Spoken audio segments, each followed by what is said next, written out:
नमस्कार, स्वागत है आप सभी का केबीएस टीचर वैकेंसी में ओबीसी, एससी, एसटी, ईडब्ल्यूएस यानी कास्ट सर्टिफिकेट, ईडब्ल्यूएस प्रमाण पत्र आदि को लेकर के आप सभी के मन में काफ़ी ज़्यादा डाउट चल रहे थे कि जो हमने स्टेट वाला फॉर्मेट बनवा रखा है उस पर हमारा प्रमाण पत्र सर्टिफिकेट या ईडब्ल्यूएस के सर्टिफिकेट या कास्ट सर्टिफिकेट पहले से बने हुए हैं, क्या वो वैलिड होगा सेंट्रल की इस भर्ती के लिए या फिर हमें अलग से सेंट्रल वाले फॉर्मेट पर बनवाना होगा।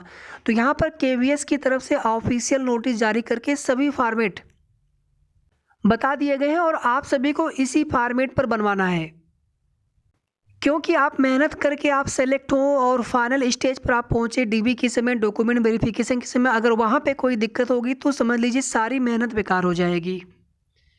तो एक छोटा सा काम है इसे ये सर्टिफिकेट बनवाना, अगर आपके पास पहले से अगर अवेलेबल हो। और ध्यान दीजिएगा जो लास्ट डेट है सर्टिफिकेट के लिए वो 26 दिसंबर 2022, उसके पहले पहले ये सर्टिफिकेट बन जाने चाहिए। उस पर जो डेट पड़ी हो इसके पहले की पड़ी हो। साथ ही साथ आपके पास पुराना हो या ना हो लेकिन आप नया आप सभी बनवा लीजिए। और वैसे आप देखेंगे ओबीसी नॉन क्रीमी लेयर में और ईडब्ल्यूएस में जो फाइनेंशियल ईयर होता है उससे देखा जाता है तो 1/4/2022 को या उसके बाद का बना हो। तो इससे अच्छा है कि आप सभी लोग नया प्रमाण पत्र बनवा लीजिए और इसी के साथ साथ डोमिसाइल भी बनवा सकते हैं आप सभी। स्टेट वाला सर्टिफिकेट इसलिए आपका मान्य नहीं होता है सेंट्रल की जॉब में। सेंट्रल की जॉब में ये नहीं देखा जाता कि आप किस स्टेट के निवासी हैं, लेकिन स्टेट की जॉब में जो स्टेट के कैंडिडेट होते हैं उनका डोमिसाइल देखा जाता है, उन्हीं को केवल वहाँ पर रिजर्वेशन मिलता है। अदर स्टेट को यूआर में कंसिडर किया जाता है। तो इस चीज़ का आप सभी ध्यान रखिएगा। कोई भी अगर आपसे कहे कि नहीं स्टेट वाला चल जाएगा तो बिल्कुल भी, हमने पहले भी कहा था कि बिल्कुल भी आपको उस पर विश्वास, उस पर नहीं आपको मान कर चलना है, आपको दिक्कत 100% हो जाएगी।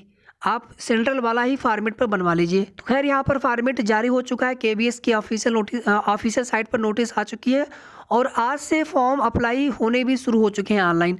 तो आप समय से पहले पहले ऑनलाइन आवेदन कर लीजिएगा, लास्ट डेट का इंतज़ार न करें। साथ ही साथ तैयारी आप सभी स्टार्ट कर दें। एक बार अगर एलिजिबिलिटी को लेकर के मैं आपको जल्दी जल्दी बताने का प्रयास करूंगा, हालांकि हमने पहले भी बताया था क्योंकि इसको लेकर के अभी भी कन्फ्यूजन बना हुआ है। बाकी जो अदर पोस्ट है लाइब्रेरियन, म्यूजिक टीचर प्राइमरी वाला या फिर वाइस प्रिंसिपल का, जूनियर सेक्रेटरीट असिस्टेंट या फिर जो अदर पोस्ट है, सभी के लिए आप ध्यानपूर्वक देख लीजिएगा उसमें क्या दिया हुआ है एलिजिबिलिटी क्राइटेरिया। पीआरटी के लिए बीटीसी या डीएलएड या समकक्ष या फिर इसमें बीएड दोनों मान्य है। सीटेट प्राइमरी लेवल का होना चाहिए। और ध्यान दीजिएगा आपने सीटेट अगर पहले का पास है, क्वालिफाइड है, उसमें ध्यान दीजिएगा कुछ लोग उसमें बीएड या फिर डीएलएड के अपीयरिंग से देख रहे हैं, उससे मतलब नहीं है। आप सीटेट पहले के पास है ना, भले ही आपने अपीयरिंग के टाइम पास किया हो वो कोर्स करते समय, मतलब इससे है जो सीटेट 2022 वाला चल रहा है ये वैलिड नहीं होगा। ठीक है, बहुत सारे अभ्यर्थी तो उसमें कंफ्यूज हो जा रहे हैं या बताने वाले लोग ऐसे बताते रहते हैं। तो जो सीटेट 2022-23 है ये वैलिड नहीं होगा, सिर्फ इतना आप जानते रहिए। पहले कि अगर आप सीटेट पास है तो आपका वो वैलिड होगा। 82 नंबर सबके लिए है, ईडब्ल्यूएस और जनरल के लिए 90 नंबर रहेगा। इसी तरह से टीजीटी में सीटेट का जो लेवल 2 वाला है वो चाहिए होगा 82 90 इसी तरह से। साथ ही साथ इसमें जो भी स्पेसिफिक सब्जेक्ट है वो तीनों साल में मांगा गया है। जैसे मैथमेटिक्स है, लिखा हुआ जो विस्तृत नोटिफिकेशन है आप प्लीज़ एक बार देख लीजिएगा। संक्षिप्त वाले से आप कंफ्यूज मत होइएगा, विस्तृत वाला आप एक बार देख लीजिएगा। बीएड यहाँ पर अनिवार्य है, बीटीसी डीएलएड से मतलब नहीं है। पीजीटी में भी जो है बीएड अनिवार्य है, बाकी आपका जो सब्जेक्ट होना चाहिए मास्टर डिग्री में। इसी तरह से आप अदर पोस्ट के लिए एलिजिबिलिटी एक बार आप जरूर देख लीजिएगा फॉर्म ऑनलाइन आवेदन करने से पहले, ताकि फॉर्म भरने के बाद फिर आप पूरे जी जान से आप लग जाएं कि आपको एक सीट यहाँ पर अपनी पक्की करनी है, सुनिश्चित करनी है, सीट लेनी है। तैयारी शुरू कर दें अभी से। अच्छे नंबर, अच्छे मेरिट होते हैं तो आपको ऐसा भी नहीं कि बहुत आपको कहीं दूर का लोकेशन ही भेज देंगे। मेरिट देखी जाती है, मेरिट की बेसिस पर ही और उसमें आपको विद्यालय मिलते हैं। चलिए यहाँ पर फॉर्मेट देख लीजिए। वीडियो को आप सभी प्लीज़ लाइक करके शेयर कर दीजिएगा और साथ ही साथ अगर आपने अभी तक चैनल को सब्सक्राइब न किया हो तो ज़रूर सब्सक्राइब कर लें। जो भी सही और ऑथेंटिक जानकारी होगी आप सभी को हमारे चैनल के माध्यम से समय समय पर मिलती रहेगी। सबसे पहले यहाँ पर देखिए, form of certificate to be produced by other backward classes OBC applying for appointment to post under the government of India. ये फॉर्मेट है, स्टेट वाला नहीं चलेगा, हमने पहले भी बताया था और अब तो यहाँ पर फॉर्मेट की नोटिस भी आ गई है केबीएस से। तो आपको इसी फॉर्मेट पर बनवाना है। फॉर्मेट आप ध्यान से देख लीजिएगा। नीचे जो है district magistrate, deputy commissioner etcetera, date, मुहर, signature, the authority issuing the certificate may have to mention the details of resolution of Government of India in which the caste of candidate is mentioned as OBC.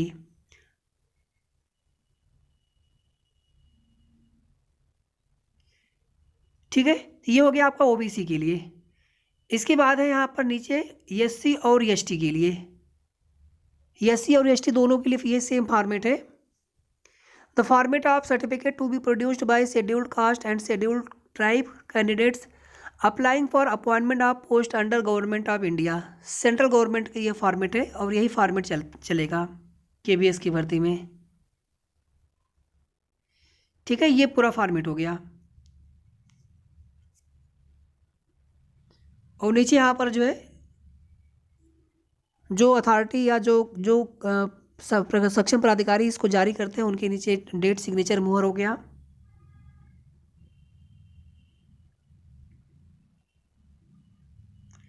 ठीक है, ये पूरा आप देख लीजिएगा, SC ST के लिए हो गया। इसके बाद ईडब्ल्यूएस, ये भी स्टेट वाला नहीं चलेगा। इनकम एंड भले ही क्राइटेरिया सेम हो, हमने बताया ना आपको कि स्टेट वाले में स्टेट के ही उसी स्टेट के डोमिसाइल देखे जाते हैं, वहीं पर उनको लाभ मिलता है, अदर स्टेट के वैलिड नहीं होते हैं। तो फिर आपका वो स्टेट वाला सेंट्रल गवर्नमेंट की जॉब में कैसे चलेगा? हालांकि कुछ सेंट्रल की जॉब में चल गया हो वो बात अलग है, लेकिन यहाँ पर नहीं चलेगा। Income and asset certificate to be produced by economically weaker sections, लगभग सेम है, किसी किसी स्टेट में अलग अलग क्राइटेरिया हो सकती है, तो आपको इसी फॉर्मेट पर बनवाना है। जिस सक्षम प्राधिकारी से जारी होना चाहिए उसी सक्षम प्राधिकारी से यहाँ पर आपको बनवाना है। Recent passport size attested photograph of the applicant. ठीक है, ये हो गया ईडब्ल्यूएस का।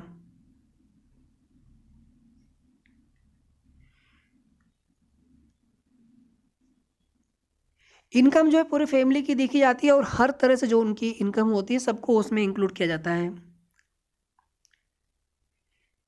यहाँ पर देखिए certificate regarding physical limitation in an examinee to right,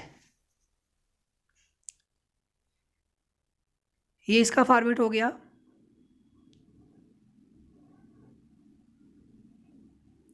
और एक फॉर्मेट यहाँ पर है letter of undertaking for using own scribe.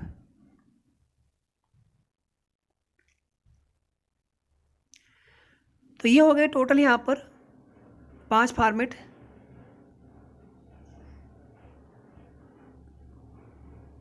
बाकी अगर आपको ये पीडीएफ चाहिए तो आप हमारे टेलीग्राम चैनल से डाउनलोड कर सकते हैं। टेलीग्राम चैनल का लिंक आपको इसी वीडियो के डिस्क्रिप्शन बॉक्स में मिल जाएगा। Thank you. वीडियो को आप सभी प्लीज़ लाइक शेयर कर दीजिएगा।